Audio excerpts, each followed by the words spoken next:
All right, hello, bonjour, namaskar. My name is André Vashist.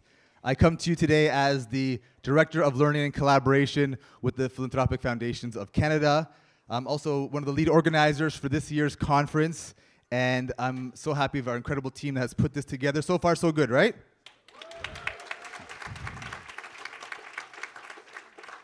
It's kind of wild because I'm helping organize this year's conference, and I've never been to the conference. Thanks for trusting me.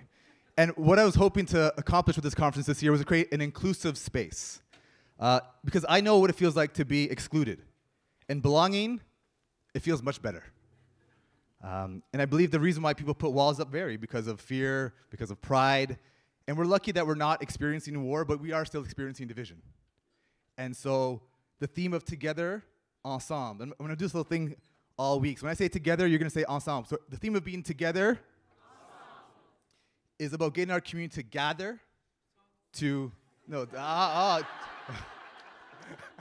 love the enthusiasm.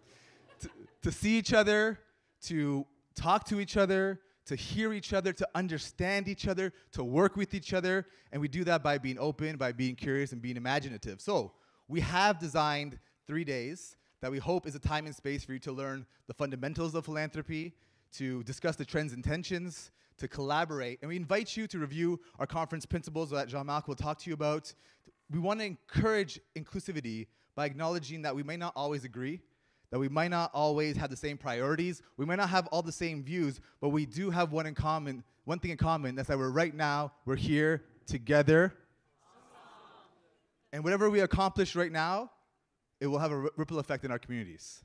So this time, if we treat it with care, if we honor it, especially since this conference only happens every 2 years, I believe it could be a sacred time. We all have different missions. We all have built different organizations. We're all different partners in different ways. And these hundreds of missions that are in this room tonight are an ambitious wish list for humanity. Am I right? So let's nurture our ambitions to care for people and planet. Let's connect our stories. Let's amplify each other's missions. Let's support our collective dream. Let's work towards a more just, equitable, and sustainable society. That's PFC's vision. A society that our legacy for a future generation and honors those who came before us so we can be proud we did all this work together. All right. Now, we want that to be more than a word. So, take out your phones, and you're going to go to the Cvent app. Ooh, the Cvent app. It's not Kivent. Someone asked me, is it Kivent? No, it's not Kivent. It's Cvent. And you're going to open it up, and we're going to do a quick poll with everyone. So you should get a blue screen that says Cvent. And under featured sessions, it should say local welcoming. And you're just going to click on that, and you're going to see the beautiful faces of our speakers. And you're going to scroll down, and it's going to say polls.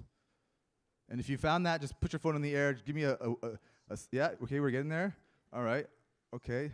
I feel like it should be like a rock concert or something soon, but. So, we're going to open up that poll, and then you can start answering the question. So go ahead, and the question is, what are you most excited about accomplishing together during this conference?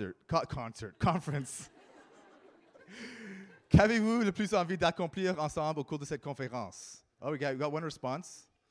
So once you respond, you'll start seeing the answers come in. Go ahead. Here we go. Here we go.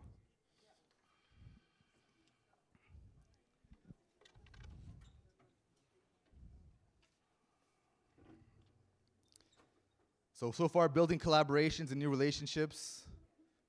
54 responses. Beautiful. So this is our first check-in. We're going to be doing this poll every day. So tomorrow and on Wednesday, we're going to do a poll. And we're going to check in on this theme of together. Don't lose it now. Don't lose it, okay? So,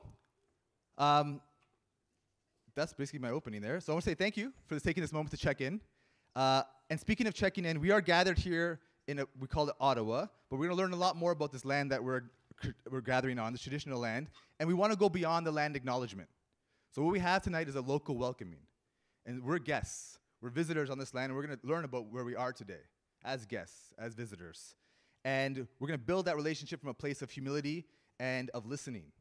So with that, I want to pass it over to my colleague, a leader in our sector, a board member at PFC, to introduce our local welcoming. And I really hope you enjoyed tonight's program. I'll speak to you again all tomorrow morning. We're going to practice again our Together Ensemble chants.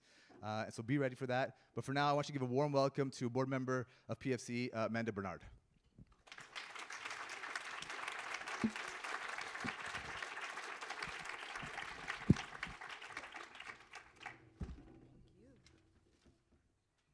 Hi, everyone. Welcome to PFC's 25th National Conference. We're so excited to have you with us today. My name is Amanda Bernard, and I'm a proud member of the Madawaska-Maliseet First Nation.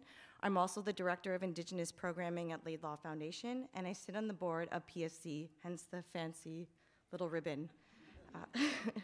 Today, I'm so honored to introduce you to two remarkable Indigenous speakers that will lead our local welcoming, Brian Jackson and Elder Verna McGregor.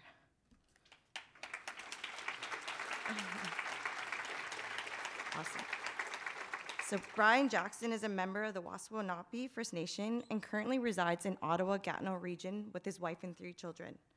Brian has played a pivotal role as the program director of the McConnell Foundation, where he advanced in the foundation's reconciliations efforts over the past 4 years. Elder Verna McGregor is from the Algonquin community of Kitigan Zibi Anishinabeg, located about 120 kilometers north of Ottawa. She works at the Minwashin Lodge, an Aboriginal women's support center in Ottawa, which provides vital resources and support to empower Indigenous women that are leaving or moving away from violence. Thank you.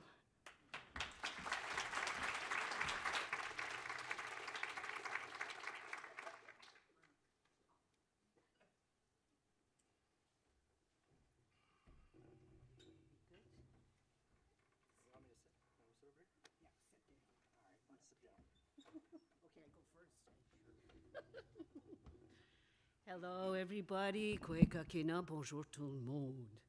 Tout ensemble. Kakina awiyag. Now, can you say that now? Kakina awiyag. Louder. I'd like to welcome you to our traditional unceded lands. What does unceded mean? It means that, amazingly enough, we never signed treaty with the newcomers, similar to the treaties, let's say out west when they were expanding the railway. So that's still like a bone of contention today. But I said if you look around here too as well, the bush was pretty thick. So I always said there was a lot of places to hide, which we did. I say, Vern, an Indigenous Kitigan Zibi Anishinabeg. My name is Verna McGregor, but my traditional name is Wawasajesi, and there's a long story to that, which I won't go into. Fox is my clan on my mother's side, and Thunderbird's my clan on my father's side. Why we do that is prior to contact, that's how you would introduce yourself. Because for us, we're known as the Omamaninwag, which is the Algonquin of the northeast of Turtle Island. So what I did is I have some slides here tonight, and I like bringing slides too, because then everybody doesn't have to look at me all the time. And I have this high technology, a clicker. So if I mess up on the clicker, please be patient. But I have my assistant here, Bruce. He said he'll step in and help me with the clicker. So before we begin too as well, we had Brian, and he smudged the room with sage. Why we do that too as well, it was also too as well to clear the energy and have a welcoming environment. And there's, if you wanted to smudge individually, I think we'll be here till midnight. So what we did is we smudged the space. And yeah, so I'd like to welcome you here. And really, I do a lot of welcomings here into Ottawa because this is our traditional lands, and the elders had asked me to welcome everybody if I have time to as well, so I made time tonight too, I'm very honored. But the other part is also too, we were known for the birch bark canoe, and I brought my canoe here, just a second. And oh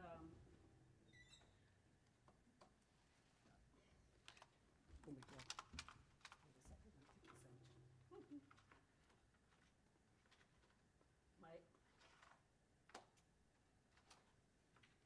My grandson was in my car. and he put his straw and his McDonald's cover in my canoe. So I apologize for that. I was also offered tobacco, and this is part of protocol here for us too as well. We were nomadic, and why we were nomadic is that understanding, if you stay in one place, you overharvest the resources, you start to dirty the water really. And so we would move around, and we had big hunting territories. So our clan system was based on the watershed because there's so many tributaries here, and we're known for the birch bark canoe, and there's many teachings to that. The biggest one, if anybody's been on a canoe, it teaches you balance. That's why I don't put my purse on there, because it's mostly junk and not money, but it unbalances you. The other part is also for here to honor everybody's journey, and you're in a journey of philanthropy. And going back to the tobacco, we have our own creation stories, and our creation story included the tobacco.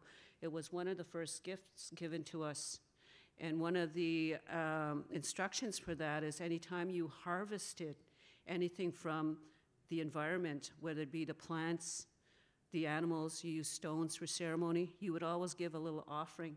Or if you ask somebody to share knowledge or ceremony, there would be an offering of tobacco. And what you do too as well, it's a reminder of reciprocity, similar to philanthropy, that you give back. And it's always a reminder that we always have to give back for the gifts that we were honored with. And really too as well, I also brought my little birch bark basket today too, because 2 weeks ago, I do the openings for the United Way campaign for the public service. And I brought in my basket because sometimes too as well, what you do is you fill up the basket, philanthropy. I said you fill up the baskets too. What you don't see is sometimes you fill up the basket of people whose baskets are empty. Because working at, as I mentioned, Binwash and Lodge, we see that firsthand when you're front line, especially these days too with the issue of inflation and whatnot too, and food prices. We're seeing more and more of empty baskets. So that means your roles are so important as well to give back and provide services. So on that note too as well, really too, my background has been also, yes, I went to school here, and I grew up on reserve. And when I went to school, I worked at Indian Northern Affairs really quickly. I didn't stay there long. And I ran into this person at Indian and Northern Affairs who was going into real estate, so she asked me to go with her in her company. And I said, like, June, I don't know anything about real estate. I grew up on reserve. You put your name at the band office and you pray real hard. She goes, well, that's what school's for, silly. You're going to learn about mortgages. I said, I don't know what about mortgages. Anything. So anyway, what happened is I got my real estate license, and I sold real estate here in Ottawa for six years, and I got razzed about it too on reserve. And then I ran into a recruiter for the Royal Bank, and they hired me on. And again, that was part of like diversity. I thought it was all diversity, but at the same time, I got razzed on it on the work, a coworker, but realizing though it was also my mortgage experience in education. But all I saw was they were looking at me as just a diversity hire, not my accumulated on-the-ground knowledge. So diversity is important, because what happened is I realized as First Nations, because of the Indian Act, how much we were left out of this whole financial system and the participation in mainstream.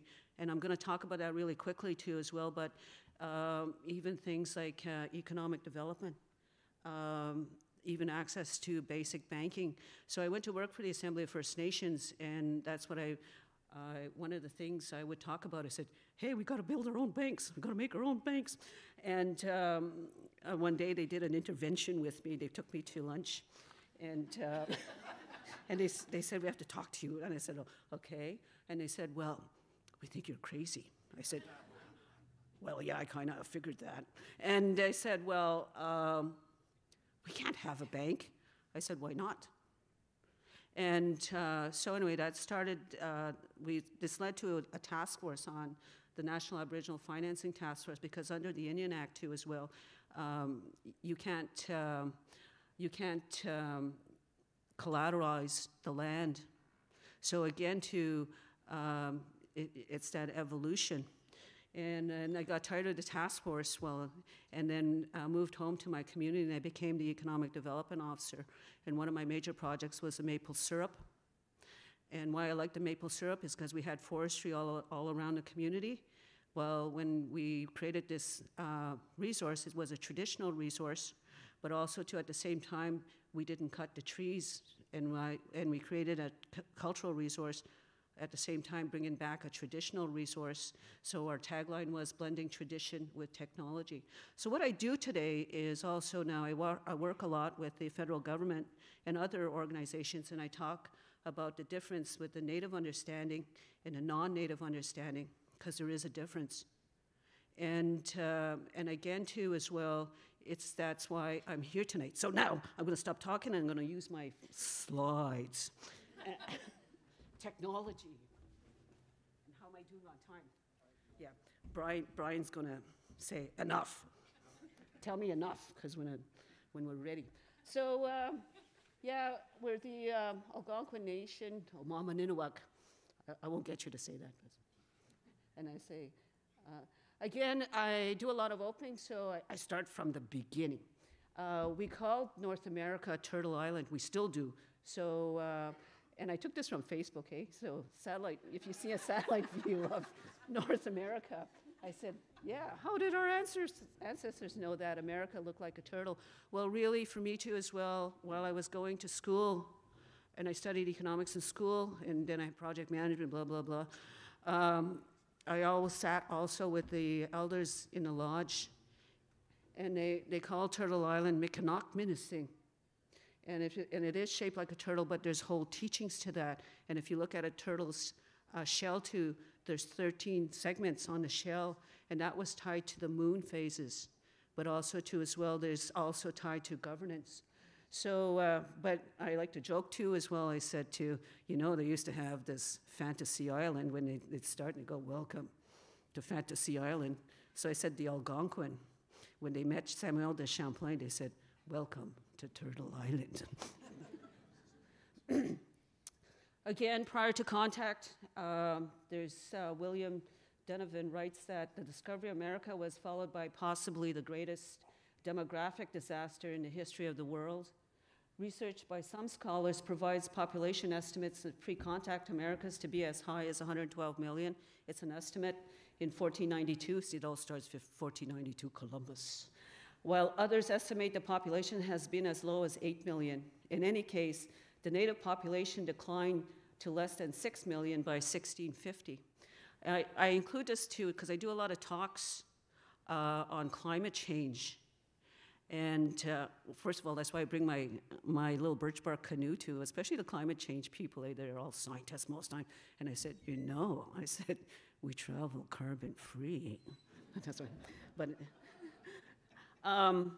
so, and then I talk about also too as well the significance of Ottawa. We're at the confluence here of the rivers coming together. And I come from Kitigan Zibi, which is north. And you'd come down, I would canoe down, and actually I did canoe down today. No. I came down the Gatineau River, which is the river coming from the north. We call that Tanagitnong Sibi, and that's very expressive, the language, because you see all the streams coming into the river. And then you have the big river here, the Ottawa River, which is Kichizibi, which flows from the west to the east. And then just by Sussex down here, we have the Rideau River. And that's a funny river. It's a north-flowing river coming from the south. And we would meet here in the summer and talk about what's going on the land with the clan system. The clan system was a system of land management, but also too as well when we would also have like what they call today powwows, but they were gatherings. Part of that was to talk about the land, share stories of the land, the weather, but also it was a chance for the children to also, the young people, to meet, and you'd have like the marriages and the gatherings. Because again, too, they knew that too, if you stay like the inbreeding, so that's why that being nomadic too, but also coming together was important. So, so the significance too, it's similar to the medicine wheel. If anybody's been on First Nations community, you'll see these 4 colors. It represents the 4 seasons, the 4 directions, the north, the south, the east, the west, cold in the north, warm in the south, although climate change is changing that. The sun comes up in the east, goes down in the west. It represents also the 4 colors of people in this earth. For us, our creation story, there was 4 colors of people in the earth, and we were all given the original instructions to be caretakers of the earth, because we come from the earth, we return back to the earth. It also represents balance, your emotional, physical, spiritual, and mental. So at the center is balance. And one of the biggest things of the 4 colors of people is, regardless of our differences, our colors, our skin color, our languages, our beliefs, our history, what binds us together is that we all share this earth. And it also represents the four elements, the earth, the water, the fire, the air, because without it, we wouldn't be here. And guess what? We all share the 4 elements. So that's the significance. But the funny part, I always think about this, though, is also Parliament today is situated right at that confluence. And I always think about that when I watch CPAC. I said, I think they're getting out of balance once again. No. But at the same time, that's why I enjoy coming to talk here too as well, because it is also the headquarters of all the federal public service. And understanding that it's a reminder of why we're here. Really too, that's the Ottawa River watershed. And again, you see all the tributaries really quickly. Our understanding too, when I say women are keepers of the water, men are keepers of the fire, the rivers and the tributaries are like the veins of Mother Earth. So again too, sometimes there's 52 dams on the Ottawa River watershed today. And I said that it's like a blockage sometime, and like a blockage in your body. So it's that connection again. Yeah. So really quickly too, how am I doing on time? Oh, good, okay. For us too, we met Samuel de Champlain. We brought him up the river. I said, I don't know if that was a good thing, but here we are. But again too, when he came here, he saw all the resources. And it started with the cod fishery.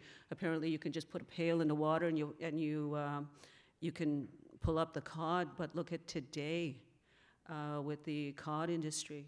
Then came the forestry, the timber. This area, the northeast of Turtle Island, saw the biggest timber extraction for Europe.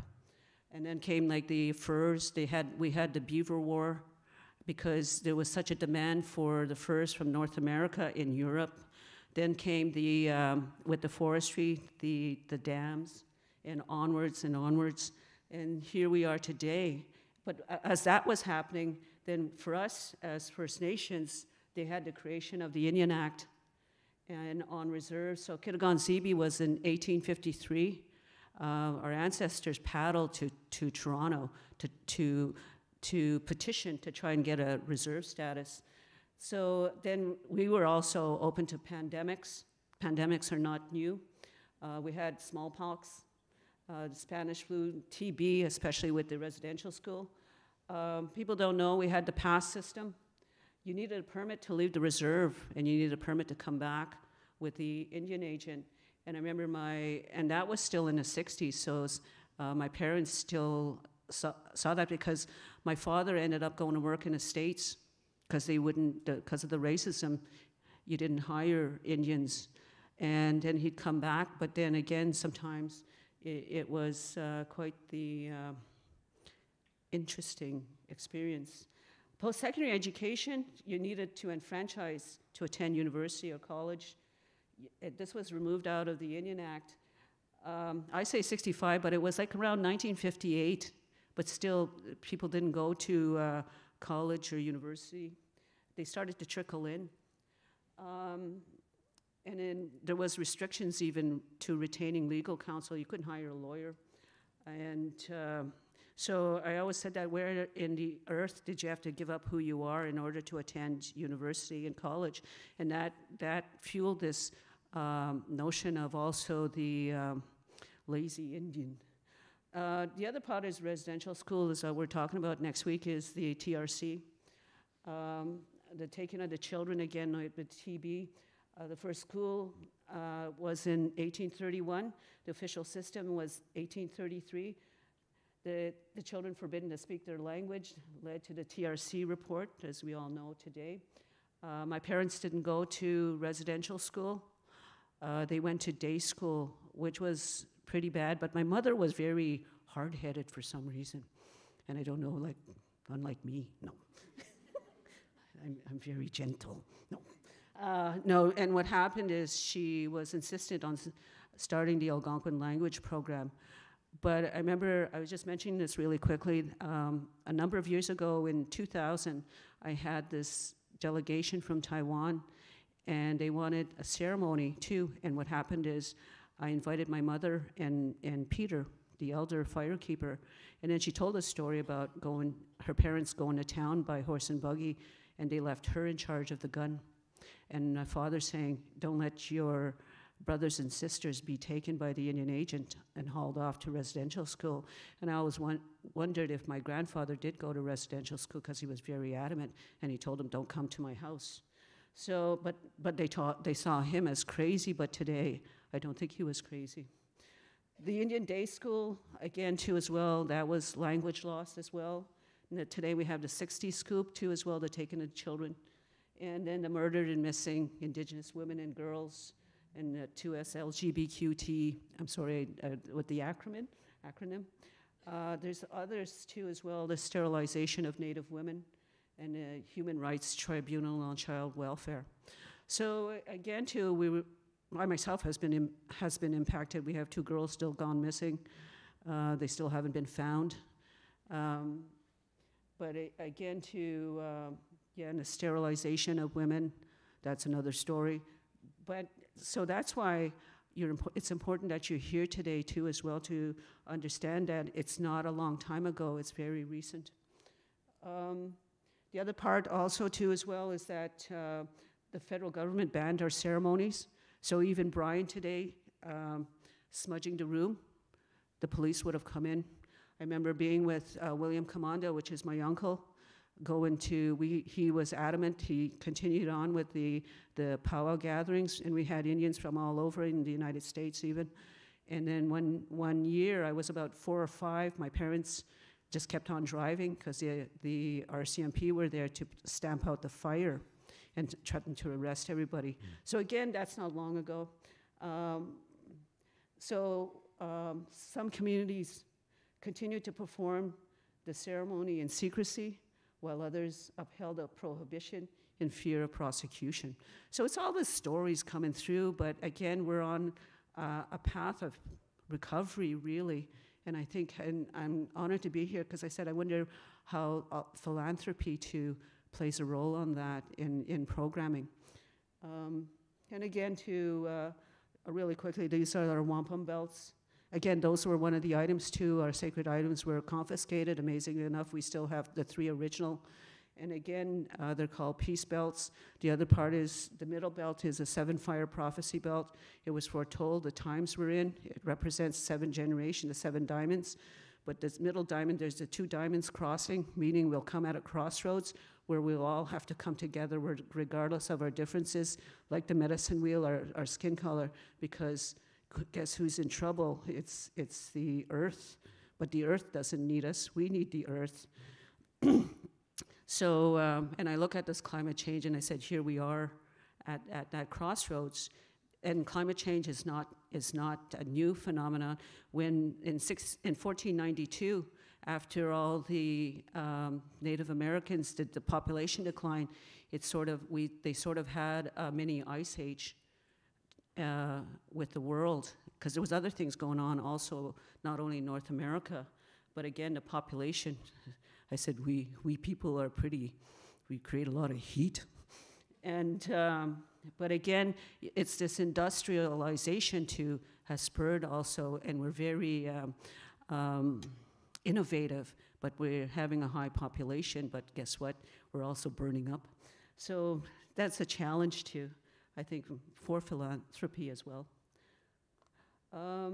Yeah, really quickly, that's just another wampum. I used this as another, I did the presentation on wampum. This is a peace belt. This was at the Smithsonian. The elders went down. They had a big write-up that it represents a hatchet in war. But when the elders went down, they said, no, it also represents a peace pipe. So the duality is honoring the duality that really the peace pipe is you come together, and there's a whole teaching on that. But if you don't come together, it could turn upside down into a hatchet. It becomes war. And it could lead to war if you don't come together and talk about and remind each other of why we're here. And for us, for peace in Algonquin is Wanakiwin. Wanadiswin is rich. Wanakiwin is peace. That's that language connection with the syntax. And I always think about that is also like peace comes from the richness of the land, and that we all belong to the land. Anyway, that's, I'm just gonna really scoot over this one. It's a different understanding too as well. We were underwater, so when our ancestors passed, we would plant a seed in the body to return it back to the earth, and you become a tree. And that's that reciprocity understanding. Again, like you give back, so as you decompose, you become part of a tree. But also, though, too, as well, that understanding is that you'd be very careful in terms of what tree you would cut, because you might be cutting your ancestor.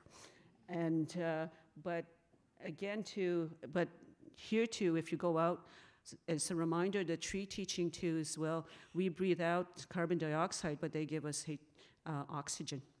And that always reminds that reminder of this reciprocity.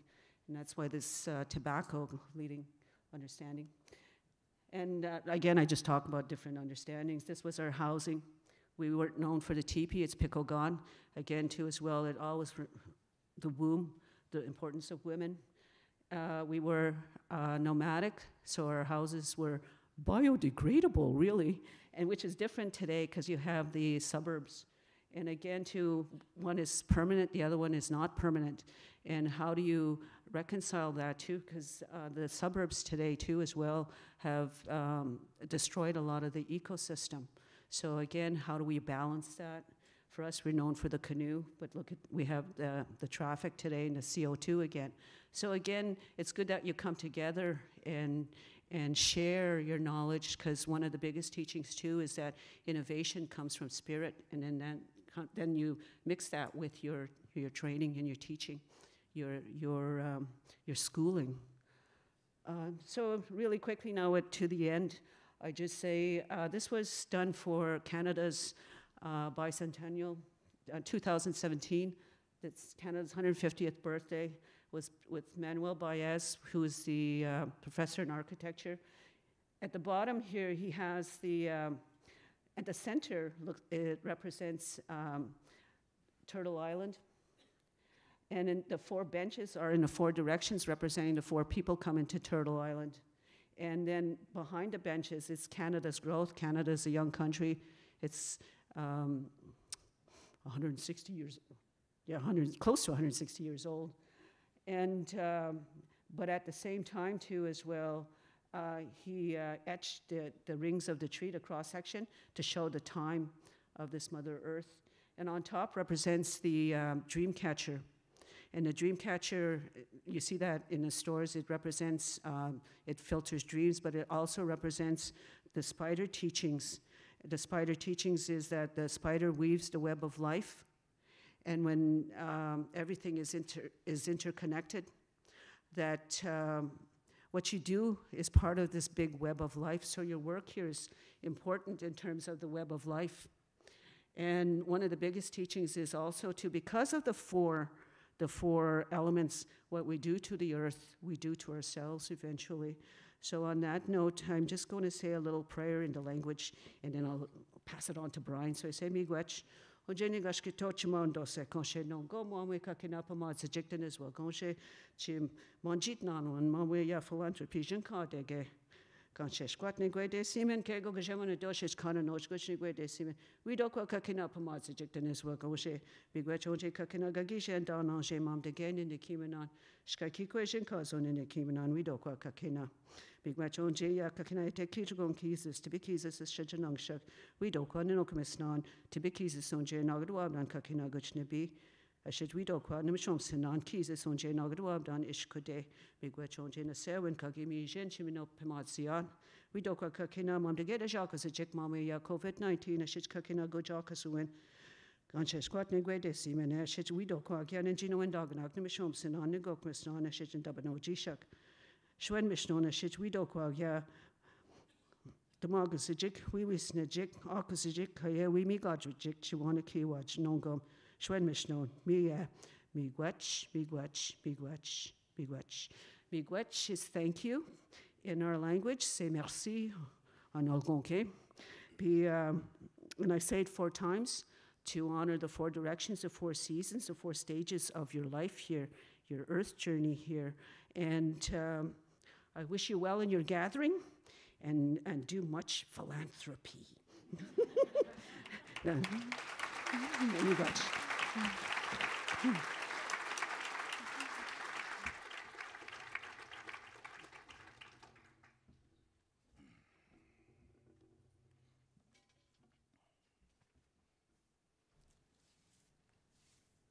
Should we just exchange awkward stares?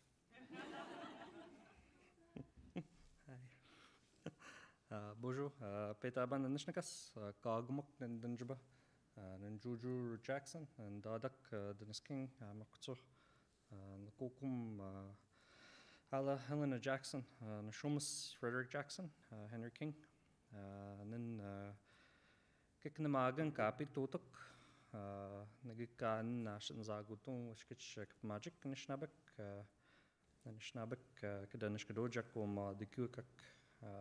Wishkitch Anishinabeg, Gabich, Kiwichi Bueta, Gananak, Namanan Hadian Nomadi, Ashikajwamanan. Greetings, everybody, from our unceded territory. My ancestors have been here a really long time, and what I share with you in our language is my given name, my medicine name, the community that I'm from. So if you go that way, about 400 kilometers, you'll come across where I'm from.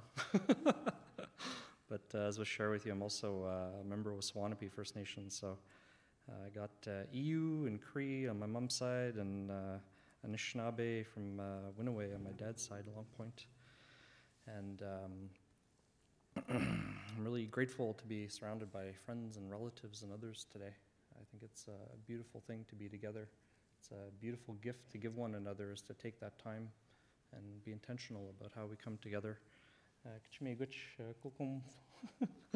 For joining me here. I'm still learning how to stand up straight, and it's one of these things, I think, in terms of some of the experiences that I know that I've experienced in my lifetime as a young one, and learning how to stand strong on my two feet and recognize that I have something to bring as a 5-fingered, 2-legged being, and a lot of gratitude to the women and men and others in my life that have helped that along the way. And really grateful for this opportunity to share some words with all of you, and to share as well that we're entering my favorite part of the year, that we had the fall equinox just a few hours ago. And the reason I love it, I think instinctively I always kind of had it inside of myself in terms of walking my own beauty path, in terms of my own journey. I got to meet my wife on the first day of fall, and we just celebrated our 19 years together, which is no small representation of, I was talking to an elder over the weekend and they're saying, very brave woman to be with you for that long. And so just a lot of gratitude for that. And just also recognizing the privilege that I have. I also have multiple hats that I wear, like I'm sure so many of you. And it's one of the things and questions that kind of sitting with. I'm grateful to the McConnell Foundation. What's really interesting to me is speaking here is not even a few steps away is when I made my decision to actually apply and join the McConnell Foundation. Just over the next hall, the Special Chiefs in Assembly were gathered. And in that room, there was a conversation that was going on around the adoption of DRIPA, the Declaration of the Rights of Indigenous Peoples in BC, had recently been adopted. And so the Minister of Indigenous Affairs was there with this amazing Indigenous woman, Jessica Wood, and she spoke about how, as Indigenous people, we needed to deploy ourselves in non-Indigenous spaces as a way to help catalyze change, and that there was an opportunity now, and there was an opening. And so it wasn't about being advantageous or taking away, but it was really about recognizing the moment that we were in, and it's something that spoke to my heart, and it took time. It wasn't a knee-jerk reaction to join McConnell. I sat down with our elders and others that I seek counsel from. And right, there's that saying that a fool considers himself a wise person, and a wise person seeks counsel. And so that's what I appreciate about what we're going to do here over the next couple of days, is that there's so much of each and every one of your gifts that can be poured into this. And so to take that time, and that's one of the invitations that I think I would share with you. It's interesting, I wrote all these notes and I'm not even looking at them. I was told to speak from here, so I'm trying to do that. A few things. I think it's important for us to remember where we're from so that we know where we're going. And thank you to PFC. I have been in philanthropy only a few years, but there's so many videos and so many of our brothers and sisters that have poured so much care, I think, into where you're headed. Hearing stories of how Maurice Sinclair came to speak to PFC a few years ago, Paul Lessert that came in, and what I want to remind you in terms of, when we create new things, I love this from Maurice Sinclair. He spoke about innovation being this idea of contemporizing those wise practices into the present, and then not losing sight of the urgency of things that need to happen. So it's almost like you're pulling things to bring it into the present, and so. I would invite you to do the same, right? And there's a lot of opportunity. And I think that it's on each and every one of us to not only pay attention, but find out how we can deploy ourselves in a good way, and to find our own wise path as it relates to that. And there's a lot of tools and other teachings, I think, that come from all of the peoples, as you heard Elder McGregor share with you. It requires all of us in our humanity and this beauty of our humanity to come forward, and so to step into that.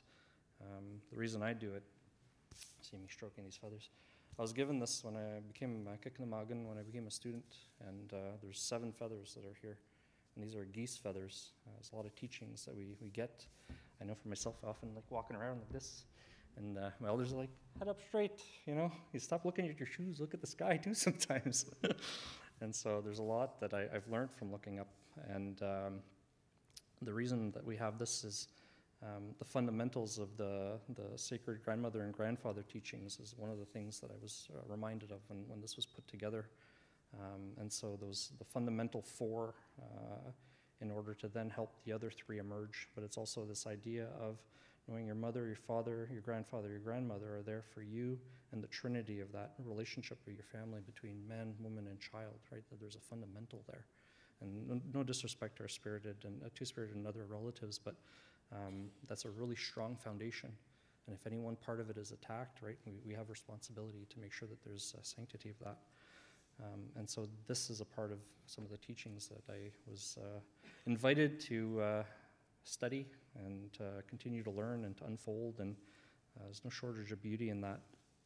The other thing too with the geese, and you'll hear them right now, they'll be singing to you if you take the time to listen, and they're doing their work in a good way, and they're headed out, and they always create that arrowhead because they know where they're going, and they understand that, right? They have directionality, And the one at the front leads, and then the other ones kind of follow, but they all have a role to play. And so when the front one gets tired, they rotate in and out. And so I think that we have that capacity here with everybody that's here to be able to do that together. And like when I dance with my wife, I try to remind myself not to stomp on her feet. So I'd remind you the same when you're going through that process. Find a rhythm to it. I think that that's when we talk about harmony and balance, these are some of the things that we talk about. So I did write some things down that I do want to turn to.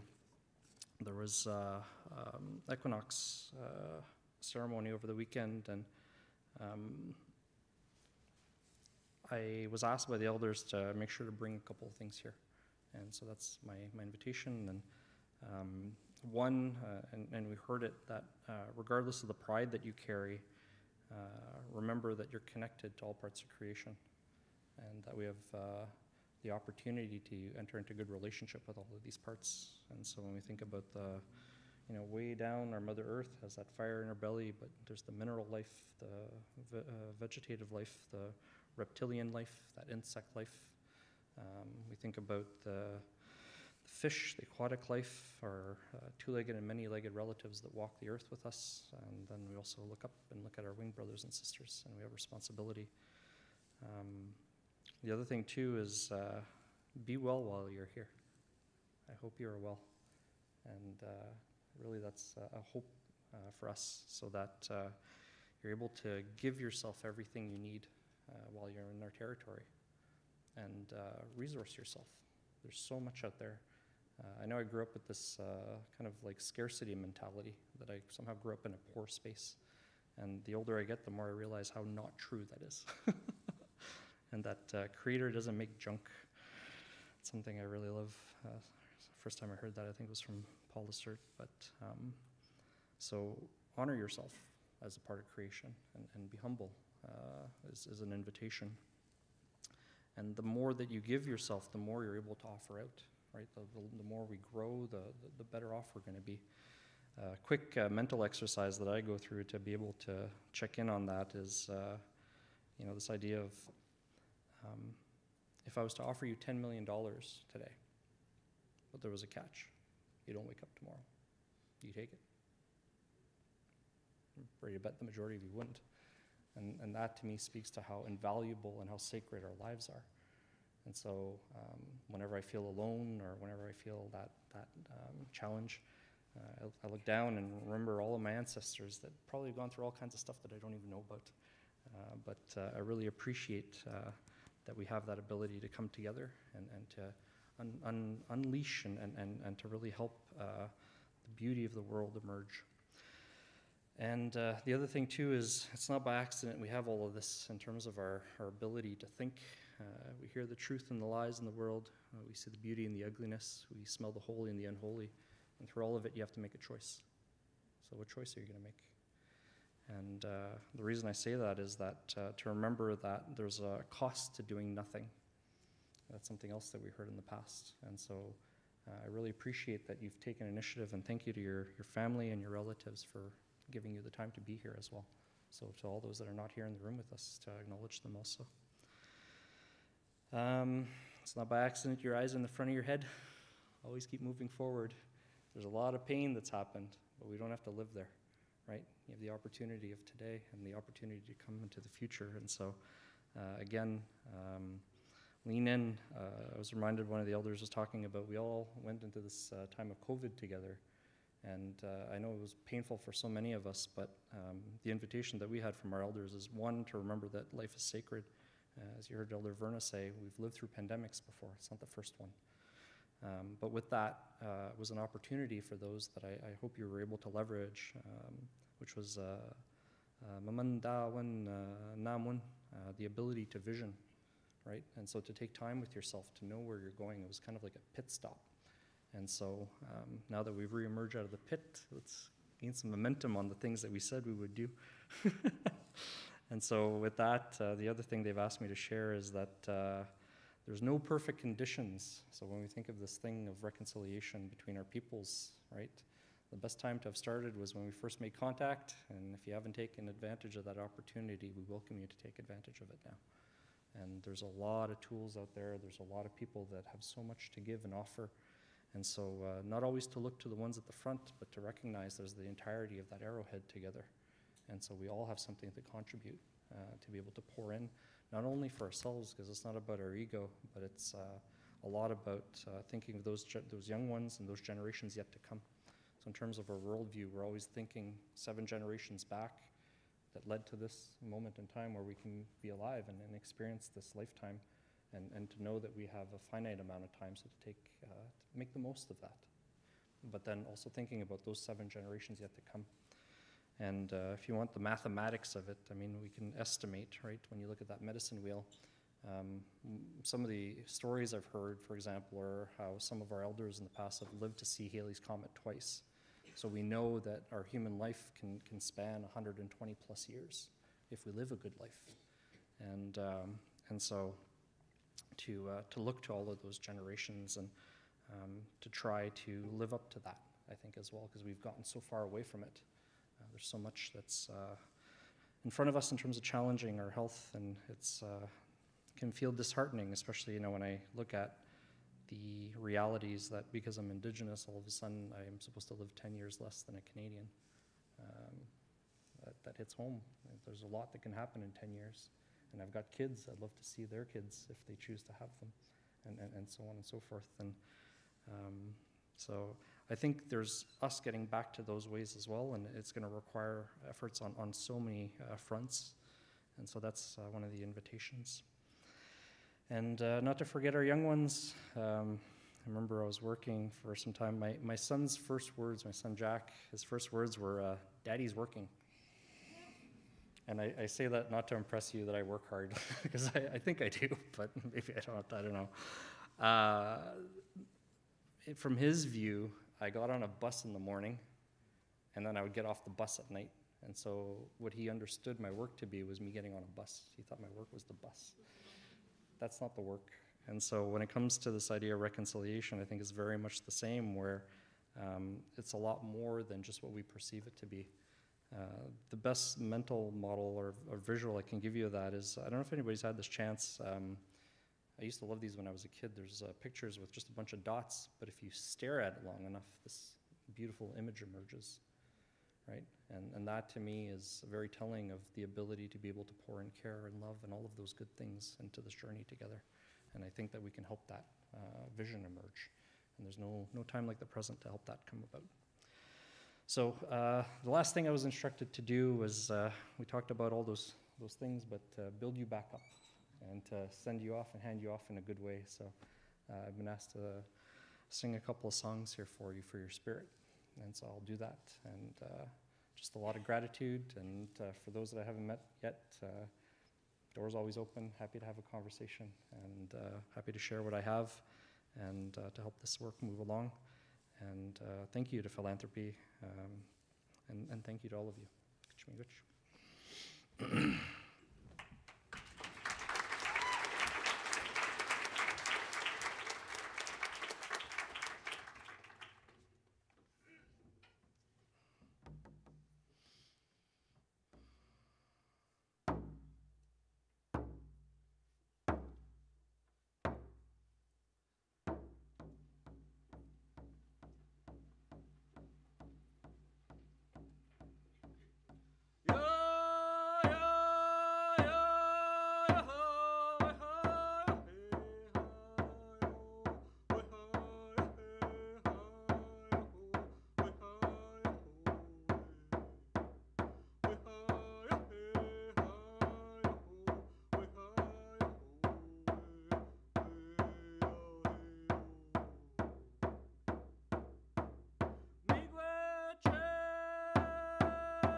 about finding your wise path and walking with Creator to help you unfold your beauty path. And you have everything you need to figure out if you're on side or not. And so a lot of trust in that. And next song is Turtle Song, and it's just wherever you're from. In the morning the sun rises, and Eagle's instructed to go across creation and look to make sure and see where the Anishinaabe are, but to also see if the council fires are lit still, and if people are doing well or not, and so to take accounting of that. And I think we all have an opportunity to make sure that our fires are burning brightly wherever we're from. And so this is normally sung in the morning, but I did sing it this morning, and we'll sing it here for you as well.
So, fun fact, This is the first drum I built, and it was just down the hall here, and it had to do with a lot of the reconciliation events that were happening.